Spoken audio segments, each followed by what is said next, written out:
بسم اللہ الرحمن الرحیم اعوذ باللہ من الشیطان الرجیم بسم اللہ الرحمن الرحیم صلی اللہ علی رسولہ الکریم وآلہ الطیبین الاطہرین المعصومین السلام علیکم ورحمۃ اللہ وبرکاتہ۔ طلاب کرام عزیز، کیسے ہیں؟ امید کرتے ہیں آپ خیر و عافیت سے ہوں گے۔ دروس فی علم الاصول حلقہ ثالث کا سبق نمبر 107 آغاز کر رہے ہیں، جس میں عنوان قرار دیا گیا کتاب کی عبارت قاعدۃ التسامح فی ادلۃ السنن سے لے کر ولیکن قد یقال کما عن السید الاستاذ تک۔ طلاب کرام عزیز، آج کے درس میں جن نکات کو محور گفتگو قرار دیا جائے گا وہ یہ ہیں: نمبر 1، قاعدہ تسامح در ادلہ سنن کی وضاحت کی جائے گی کہ یہ قاعدہ کیا ہے، اس کی تعریف کیا ہے اور سنن کسے کہا جاتا ہے۔ پھر یہ بھی بیان کیا جائے گا کہ اس قاعدے کا مدرک کون سا ہے، یہ قاعدہ کہاں سے حاصل کیا گیا، اس کا ماخذ کون سا ہے۔ نمبر 2، روایات من بلغ کی تقسیم بندی کی وضاحت کی جائے گی۔ آئیے عبارت کو ملاحظہ فرمائیں۔ فرماتے ہیں قاعدۃ التسامح فی ادلۃ السنن، وہی قاعدہ، وہی اس کلیت کو کہا جاتا ہے، قانون کو کہا جاتا ہے، قانون کلی کو تسامح کہا جاتا ہے، یعنی نرمی، شرائط کے بارے میں سخت گیر نہ ہونا، اور تسامح یعنی پیچھے ہٹنا، ان کو کہا جاتا ہے۔ ادلہ دلیل کی جمع ہے، سنت کی جمع ہے وہی مستحبات، یعنی جو مستحبات کی ادلہ ہے ان میں تسامح ہے، یعنی جو ابھی تک طلاب کرام عزیز ہماری خبر واحد سکہ کے بارے میں بحث چل رہی تھی کہ خبر واحد وہ حجت ہے جس کے اندر وثاقت و عدالت کی شرط موجود ہو، جبکہ فرماتے ہیں کہ عدل سنن کے اندر یہ شرط موجود نہیں، اور اگر ضعیف ہو تب بھی اس پہ عمل کیا جا سکتا ہے اگر مستحبات کو یا ثواب کو بیان کر رہے ہوں، لیکن بشرطے کہ ان میں وجوب بھی بیان نہ ہو رہا ہو، یعنی تکلیف وجوبی نہ تکلیف حرمتی۔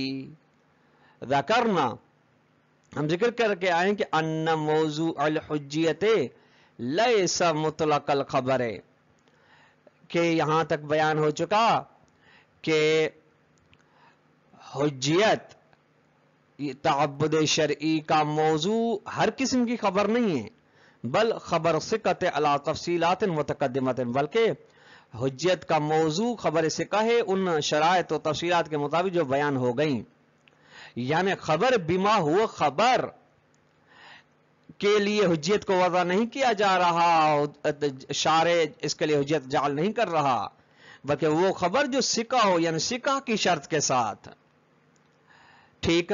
ولیکن قد یقال فی خصوص باب المستحبات او الاحکام غیر الالزامیت عموما، لیکن کبھی کبھی کہا جاتا ہے فقط مستحبات کے باب میں یا ان احکام کے باب میں جو الزامی نہیں ہے، یعنی وجوب و حرمت نہیں ان کے اندر، مباح کا ہے یا فضیلت کا ہے وغیرہ، تو ان میں یہ کہا گیا کہ ان موضوع الحجیت مطلق الخبر ولو کان ضعیفا، کہ مستحبات کے بارے میں یا اباحہ و ترخیص کے احکام جو بیان کرتی ہیں روایات، ان کے بارے میں یہ کہا گیا ہے کہ ان میں خبر ثقہ شرط نہیں ہے، بلکہ وہاں پہ ہر قسم کی خبر کے لیے حجیت ہے اگرچہ وہ خبر ضعیف ہو۔ لہذا ہمارے پاس دو قسم کی ہوئی، ایک وہ خبر جو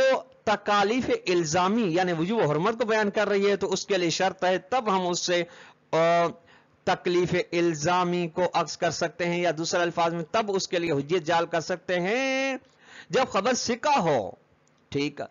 اور دوسری مرحلہ میں ہے مستحب، فضیلت، ثواب والی چیزوں کو روایات بیان کر رہی ہیں تو ایسی روایات کو ہم تب کے لیے حجیت جعل کر سکتے ہیں بدون قید و شرط، یعنی وہاں پہ وثاقت عدالت کی کوئی شرط نہیں ہے، حتیٰ اگر ضعیف ہے تب بھی اس کے لیے حجیت جعل ہوگی۔ استنادن، یہ قاعدہ تسامح کی دلیل و مدرک ہے۔ یہ کہاں ہے، کہاں سے قاعدہ تسامح لیا گیا؟ الی روایات دلت علی ان من بلغہ عن النبی ثواب علی عمل، کہ یہ ہے کہ وہ روایت جو دلالت کرتے ہیں اس بات پر کہ جس شخص تک نبی صلی اللہ علیہ وسلم کی جانب سے کوئی ثواب پہنچے یعنی نبی اکرم فرمایا یہ اس انجام دینے سے، فرض کریں راستے میں کانٹا پڑا اٹھائیں گے تو اس کو ثواب ملے گا عمل، فعملہ، اور وہ شخص اس کو انجام دے تو کان لہ مثل ذالک، تو اس کے لیے وہی ثواب ہے جو بیان ہوا ہے۔ وَإِنْ كَانَ النَّبِيُّ لَمْ يَقُلْهُ، اگرچہ نبی نے نہ فرمایا، اس تک پہنچا ہے کہ نبی نے یوں فرمایا ہے۔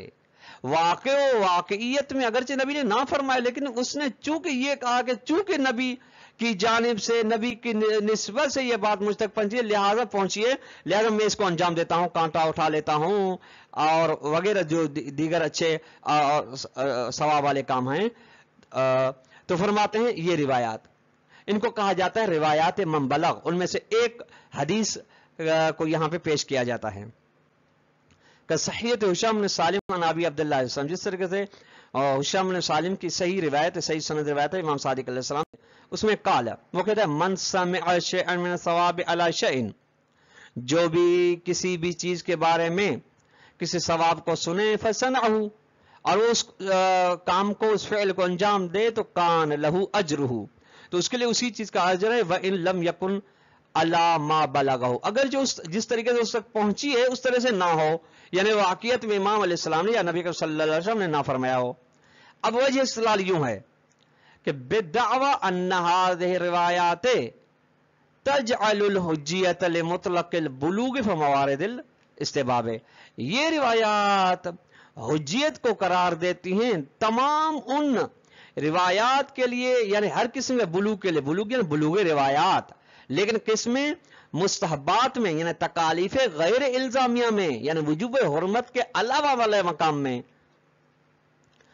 شیخ صدر فرماتے ہیں وتحقیق ان هذه روایات فيها بدوا اربعۃ احتمالات، ابتدائی نگاہ سے اگر دیکھا جائے تو ان روایات کے اندر یہ جو روایات بیان ہوئی یہ روایات من بلغ، جن میں سے ایک یہاں پہ نمونہ پیش کیا گیا، اس کی اس کے بعد 4 احتمالات پائے جاتے ہیں۔ الاول، پہلا احتمال یہ ہے کہ ان تکون یعنی روایات فی مقام جعل الحجیت لمطلق البلوغ، پہلے یہ بیان کرنا چاہتے ہیں روایات کہ حجیت کو جعل کرنا، یہ روایات اس بارے میں ہیں کہ یہ روایات حجیت کو جعل کر رہی ہیں ہر قسم کے بلوغ کے لیے، ٹھیک، البتہ یعنی اخبار من بلغ کے لیے حجیت کو جعل کر رہی ہیں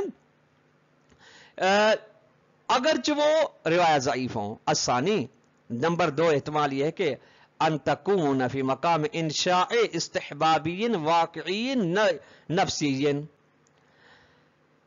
اللہ طبق البلوغ بوصفہ عنوان ثانوی، اس مقام میں ہے روایات کے استحباب واقعی نفسی کو ایجاد کریں، یعنی ذاتاً جو مستحب ہے اس بلوغ کے جو مطابق ہے اس کے ساتھ کہ یہ متصف عنوان ثانی کے ساتھ۔ یہ دیکھیے طلاب کرام عزیز کہ اس کے اندر عنوان ثانی یعنی استحباب عنوان ثانی، یعنی پہلے اس کے اندر مصلحت ہے، پھر مصلحت جب اس کے اندر ہے تب عنوان ثانی استحباب اس کے اوپر آتا ہے۔ عنوان اگر مصلحت سے خالی ہے تو پھر اس میں کے لیے تو حکم نہیں آئے گا استحباب کا، مصلحت ہے پھر مصلحت شدیدہ نہیں ہے، فرض کریں شدیدہ ہوتی تو وجوب ہوتا، ٹھیک، تو جب مصلحت خفیفہ ہے اس کے لیے مستحب کا حکم آتا ہے۔ الثالث، نمبر 3، ان تکون ارشادا الی حکم العقل بحسن احتیاط و استحقاق المحتاط للصواب، یہ روایات اس مقام میں ہیں کہ رہنمائی کریں، یعنی حکم ارشادی بیان کریں، رہنمائی کریں حکم عقل کی جانب، وہ حکم عقل جو عقل کہہ رہی ہے کہ احتیاط بہتر ہے، اور جب حق اور احتیاط انجام دینے والا شخص احتیاط انجام دے گا تو اس کا ثواب بھی ہے.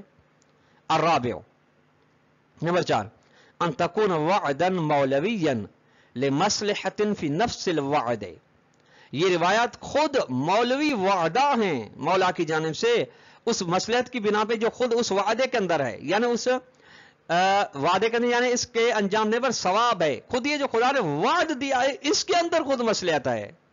ولو كانت هذه المصلحة هي ترغیب فی الاحتیاط باعتبار حسن عقل، اگرچہ وہ مصلحت کیا ہو شوق دلانے کی مصلحت ہو اس احتیاط میں، اس لحاظ سے کہ احتیاط عقلی لحاظ سے احتیاط عقلی بہتر ہے. اب یہاں سے یہ 4 احتمال بیان ہو گئے طلاب کرام عزیز. اب یہ کیا فرماتے ہیں؟ والفارق بین هذه الاحتمالات الاربعة من الناحیة النظریة واضح. 2 قسم کے فرق بیان کیے گئے ہیں ان 4 احتمالوں کے درمیان میں. ایک فرق ہے نظری لحاظ سے، یعنی ایک لحاظ کچھ فرق ہے نظری لحاظ سے اور کچھ فرق ہیں عملی لحاظ سے. ٹھیک، یا نظری لحاظ سے یعنی مقام استنباط میں، عمل استنباط میں کوئی ان کا تعلق نہیں ہے، فقط علم کی حد تک، فقط معلومات کی حد تک ہے. اور عملی جو ہیں وہ استنباط میں ہاں بالکل دخلت رکھتے ہیں. اب ان فروق کو، پہلے فروق نظری کو بیان کیا جاتا ہے. فرماتے ہیں ان 4 احتمالات کے درمیان میں نظری لحاظ سے جو فرق کرنے والی چیز ہے وہ واضح ہے. ایک وہ یہاں سے فرق کو بیان کرتے ہیں. فالاحتمال الثالث يختلف عن الباقی فی عدم تضمنہ اعمال المولویت بوجہ. تیسرا جو احتمال ہے، تیسرا احتمال کون تھا کہ یہ روایت ارشاد ہے، رہنمائی حکم عقل کی جانب جو احتیاط ہے. ٹھیک، فرماتے اس کے اندر، اس کے ضمن میں مولوی حکم ہے ہی نہیں، یعنی حکم مولی نہیں بلکہ حکم ارشادی پایا جاتا ہے. ٹھیک، جبکہ والاحتمالان الاخیران یختلفان عن الاولین. پہلے آخری جو 2 احتمال ہیں، معاف کیجیے گا، والاحتمال الاخیران، 2 آخری احتمال یعنی تیسرا اور چوتھا وہی مولوی ہونا، معاف کیجیے گا، وعد کا مولوی ہونا ایک مصلحت کی بنا پہ کہ خود اس کے وعد کے اندر مصلحت ہے، اور خود تیسرا کیا تھا؟ ارشاد الی الحکم العقل. یہ مختلف ہیں عن الاولین، پہلوں 2 سے. پہلے 2 کون سے تھے؟ ایک پہلا تھا کہ یہ روایات ہیں کہ حجیت کو جعل کریں تمام بلوغ کے لیے، یعنی منبلغ روایات کے لیے. نمبر 2 یہ روایات ہیں کہ استحباب واقع نفسی کو انشاء کریں. ٹھیک، یہ مختلف ہیں. اچھا کیسے مختلف ہیں؟ اس میں کہ فی عدم تضمنہما جعل الحکم، کہ یہ جو آخری 2 ہیں ان کے اندر جعل حکم نہیں ہے، یعنی یہ اپنے اندر ایسا نہیں ہے کہ حکم جدید کو وہ جعل کر رہے ہوں، ایسا نہیں ہے. ٹھیک، وَيَخْتَلِفُ الْأَوَّلُ عَنِ الثَّانِي. پہلی صورت پھر دوسری صورت سے جو مختلف وہ یہ ہے کہ ما اشتراک فی جعل الحکم ہے، حالانکہ پہلی میں بھی جعل حکم ہو رہا ہے اور دوسری میں بھی جعل حکم ہو رہا ہے، جبکہ تیسری اور چوتھی میں تو اصلا حکم ہی جعل نہیں ہو رہا. وہاں پہ تو ایک رہنمائی حکم عقل کی جانب تیسری میں، اور چوتھی میں تو خود وعد ہے روایات، بس حکم جعل نہیں ہو رہا. یہاں پہ پہلی اور دوسری صورت میں حکم جعل ہو رہا ہے. پہلی میں حجیت جعل ہو رہی ہے، دوسری میں استحباب نفسی کا حکم جعل ہو رہا ہے. لیکن فرق اول دوسرے سے فرق اس میں ہے فی ان الحکم المجعول علی الاول ظاہری.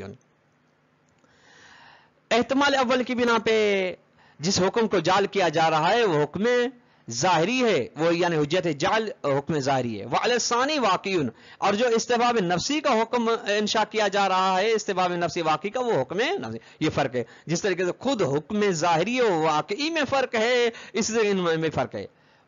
یہ طلاب کرام عزیز کیا ہے؟ فرق ہیں، نظری فرق.